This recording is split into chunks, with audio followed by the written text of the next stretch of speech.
Metrópole Entrevista. A gente conversa agora com o Dr. Otávio Messeder, médico pneumologista. Olá, doutor, boa noite. Boa noite, Daniela, tudo bem? Tudo bem.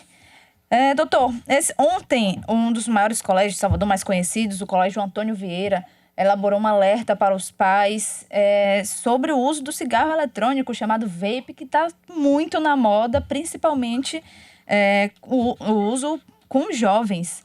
Ele é proibido aqui no Brasil, certo? E eu queria que o senhor falasse, assim, quais são os riscos desse cigarro eletrônico e quais são as diferenças dele para o cigarro comum? Bem, Daniele, de fato muito preocupante esse interesse da juventude no cigarro eletrônico, no vape. E, de fato, eu vejo isso acontecer com muita frequência em vários lugares, muitas vezes sendo usado de forma assim oculta, com rápidas tragadas. E isso me preocupa muito. Primeiro porque, como pneumologista, como médico, inalar qualquer coisa que não seja ar puro é danoso para o corpo, né? Então, esse é um princípio básico. E dentro do conceito do cigarro eletrônico, existe toda uma discussão baseada em vários pontos. Um dos pontos é que se refere a isso, a comparação com o cigarro comum. Essa comparação, em termos de dizer o que é menos ruim, não nos interessa, porque ambos são ruins. O menos mal continua sendo mal. Se, sendo menos ruim, seria uma ferramenta para se livrar do cigarro convencional, que também tem sido um argumento, isso também não funciona, porque não existe evidência científica de que, existindo comparação com outros métodos de deixar de fumar, esse seria um método eficiente. As pessoas deixam de fumar muitas vezes sem absolutamente nada. Então, precisaria um trabalho muito bem feito, comparando grupos com iniciativas diferentes para saber se sustenta o fato de que vaping seria uma ferramenta para pessoas que fumam deixar de fumar. De qualquer forma, essa não seria uma forma aceitável do ponto de vista médico, pelos riscos que isso pode levar o usuário, né? Provavelmente você já sabe a essa altura que o vape é um composto de coisas dentro de um pequeno dispositivo e que o fator inalação está ligado ao conteúdo do líquido, né? E esse conteúdo do líquido pode variar, mas necessariamente, em se tratando do que nós estamos discutindo, haveria nicotina, né, em concentrações variáveis, a depender do fabricante, junto com substâncias que seriam as que favoreceriam a propulsão e a vaporização em aerosol dessa substância. E esse aerosol é que o indivíduo inala. Então, junto com a nicotina, que é um excitante, né, ele estaria inalando outros componentes químicos que não são desejáveis. Um componente sempre presente é o propileno glicol, né? E o propileno glicol é o antifreeze dos carros, do radiador dos carros, nos países frios, né? É venenoso, né?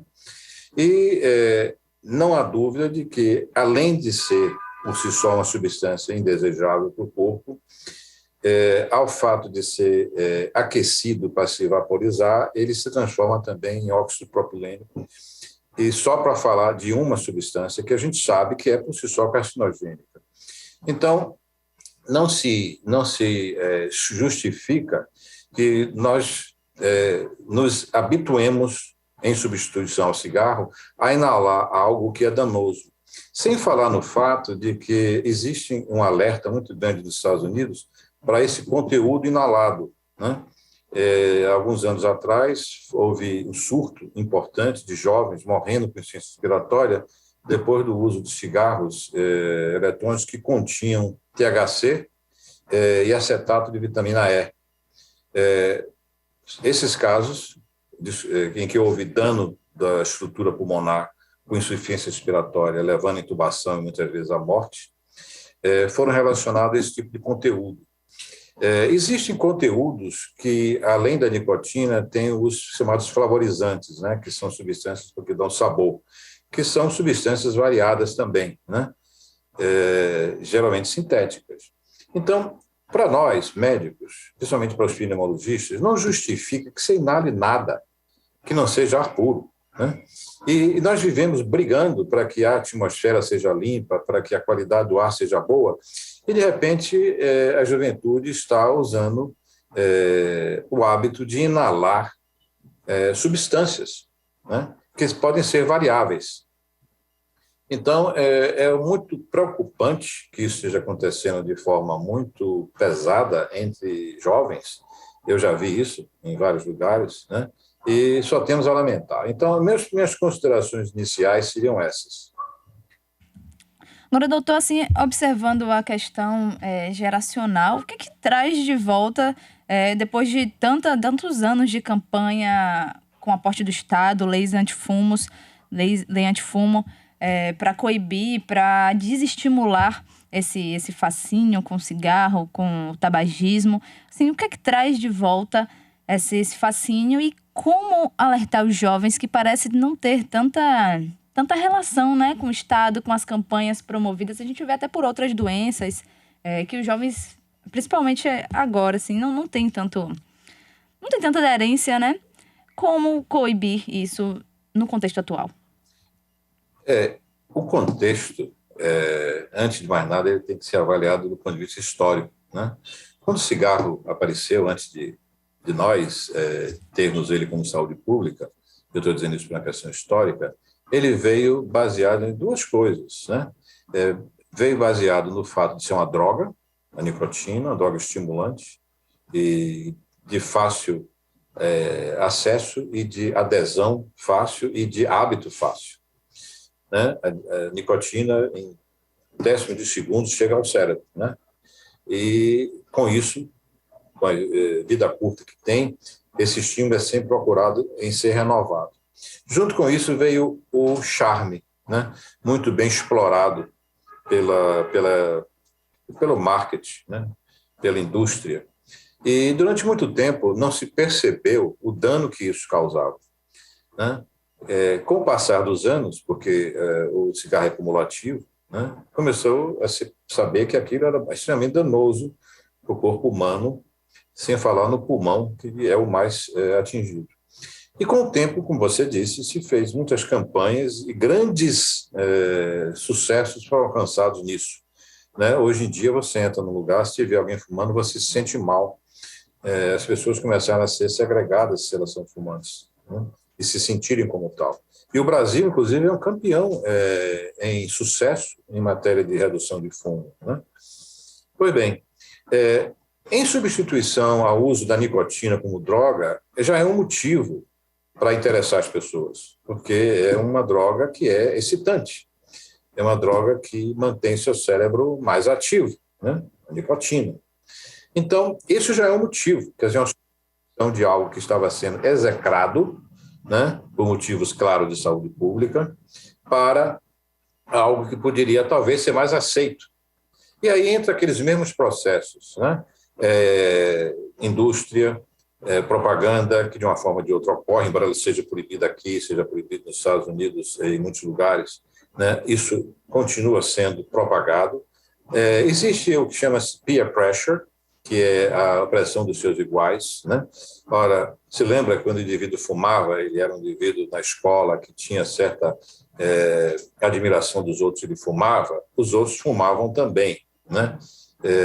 E assim acontece também com o cigarro eletrônico. Então, existe todo um contexto multifatorial que leva a esse despertar, esse interesse por esse tipo de hábito que, sem dúvida nenhuma, não é saudável e é danoso. E eu queria que você falasse um pouco sobre os possíveis quadros. Eu sei que é difícil porque organismos são diferentes, claro. Mas quais são os possíveis quadros para o uso excessivo e ou prolongado desse tipo de droga? Lesões no pulmão, pode ter problemas cardíacos. Quais são os mais conhecidos? Bem, em primeiro lugar, o uso da nicotina, né? Por si só, ele causa hábito. Então, o indivíduo fica preso a um hábito da nicotina, e você sabe que isso ocorre através de outras coisas que não é cigarette. Acontece, por exemplo, com o fumo de mascar, acontece com o rapé, né? Tudo isso é nicotina, porque tudo isso é tabaco. Né? Sem falar que você pode botar coisas diferentes dentro do... Pode ofertar coisas diferentes dentro do cigarro eletrônico que não seja nicotina, né? Eu citei o THC, por exemplo, que é um caso. Mas, em termos de prejuízos, o pulmão, como sempre, seria o mais afetado. O pulmão é um órgão extremamente delicado, que tem um serviço de limpeza muito complexo, e qualquer coisa que você inala, que seja nocivo, começa a interferir com esses processos de proteção do pulmão, de limpeza, e desperta também processos inflamatórios no pulmão, que é uma das causas de destruição do próprio pulmão, quando para lá ocorrem todos os neutrófilos com suas enzimas digestivas, tentando destruir o agente ofensivo. Tem descrito alterações cardíacas dentro do próprio pulmão, além de dano alveolar e brônquico, existe descrição de pneumotórax, vários tipos de doenças pulmonares que, se eu disser aqui os nomes, não vai significar nada para você, né? Mas tem pneumonia de hipersensibilidade, né? Que é uma intolerância do pulmão ao que se inala, né? Então, tem uma série de circunstâncias que o pulmão é o primeiro a sofrer. O coração está sendo descrito, alterações digestivas. Então, não tem nada que seja positivo nisso, né? Ele é comparável ao cigarro em termos de ser algo dispensável, que seria danoso no seu uso sob vários aspectos. Né? Talvez o ser humano tenha uma tendência à droga, né? Alguns já disseram isso, né? Que se sente atraído, como outros animais, né, inferiores têm também certa tendência à droga. Então, isso depende muito do psicológico de cada um, depende muito do pensamento de cada um, né? Depende muito do valor que cada um dá à saúde ou a responsabilidade que cada um tem com o seu próprio corpo. Então, os prejuízos são bem descritos, inclusive, como eu lhe disse antes, na forma de surtos em doenças graves como insuficiência respiratória, levando à necessidade de suporte ventilatório.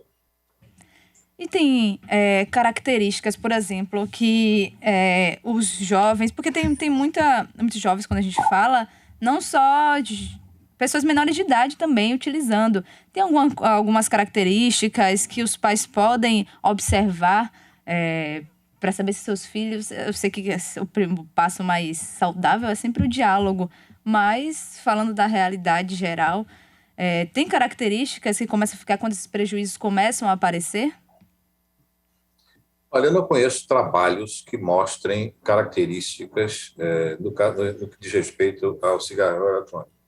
No que diz respeito ao cigarro tradicional, sim, existem características. Indivíduos ansiosos, indivíduos solitários. A minha impressão pessoal, né, é que, no caso dos jovens, tem muito a ver com o modismo e com a pressão dos seus iguais, com o chamado peer pressure, né?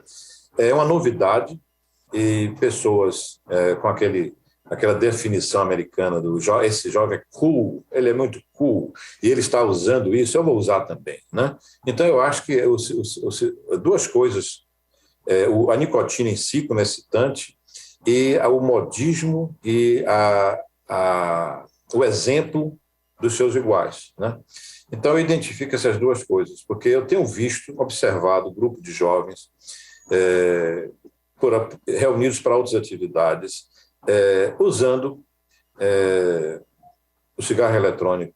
E eu fico imaginando se todos eles têm a mesma vontade de fazê-lo, ou estão fazendo porque ali estão pessoas que eles admiram, são seus colegas, e que se essas pessoas fazem, eles podem fazer também. Então, depende muito de personalidade. Eu aconselho aos pais mostrarem que isso não é uma coisa inócua, né? Recentemente eu vi um grupo de jovens fazendo atividade física e no intervalo eles estavam fumando cigarro eletrônico, né? Então isso me pareceu uma incongruência. Eles estão ali numa atividade perfeitamente saudável, muito interessante em todos os aspectos, o aspecto físico, o aspecto de congregação entre eles, né? E de repente eles estão fumando. Ora, se eles estão fumando cigarro convencional, eu acharia muito deletério para a saúde. Eles estão fumando cigarro eletrônico, eu considero da mesma forma. Então, eu fiquei triste recentemente quando eu vi, no meio de uma atividade de esporte, jovens fazendo isso. Então, é muito importante que os pais saibam, assim como sabiam, os nossos pais sabiam se nós estávamos fumando ou não, porque eles estavam preocupados com isso, numa época em que fumar era mais até aceitável, né? Até se descobrir o verdadeiro tamanho do dano. Mesma coisa os pais devem fazer, né? Será que os pais sabem e aceitam, né? No caso específico, recentemente que eu vi, os jovens estavam escondendo o cigarro debaixo de suas roupas, né? E cada um ia lá, pegava e usava. Então, de repente, você via sair o vapor da boca desses jovens. Então, os pais têm responsabilidade nisso também, porque são pessoas jovens e muito facilmente sugestionadas por aquilo que eles acham que é legal, que é o modismo, que é o cool, né? Doutor Otávio Messer, já quero agradecer pelos seus esclarecimentos. Para a gente finalizar, tem uma pergunta aqui de uma ouvinte, Ivonete, que ela diz: o cigarro tradicional faz mal não só a quem fuma, mas também ao chamado fumante passivo. Com o cigarro eletrônico também acontece isso? Essa é uma boa pergunta, porque isso não está sendo ignorado. É bom deixar claro para todos que cigarro eletrônico está sendo muito investigado do ponto de vista médico. E até essa pergunta já se tentou responder, né? Sem dúvida que depende do ambiente, né? Depende do ambiente, depende do número de pessoas fumando, né? Tem estudos mostrando que se o ambiente fosse pequeno e o número de usuários fosse pequeno, provavelmente seria até menor do que o cigarro, né? Porque questão de quantidade. Mas, se de repente o número de pessoas aumenta, o número de substâncias ali dentro aumenta, você sabe que a nicotina ela pode ser muito bem dosada, né? Tem mais fortes e mais fracos. A única diferença marcante é que os resultados do subproduto da queima do cigarro têm muito mais carcinógenos do que teria no cigarro eletrônico, mas continua tendo carcinógenos, né? Então, é possível que seja o dano das pessoas que estão em volta possa ser menos, é possível, né? Pela quantidade de fumaça comparado do vapor, etc. É possível, mas isso não justifica, né, que a gente deixe de condenar por causa disso. Se lembre que a Anvisa até hoje nunca aceitou e nem vai aceitar, né? A Anvisa nunca disse que está liberado o álcool para as pessoas beberem. Ela não se mete nisso. Ela não pode fazer isso. A Anvisa diz que o álcool está liberado como desinfetante, né? E a Anvisa nunca liberou também cigarro, né? Ela encontrou o cigarro no caminho dela, né?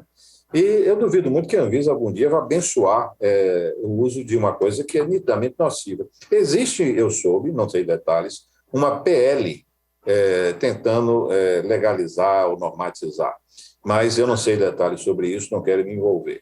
Mas certamente que a parte da saúde não vai aceitar isso.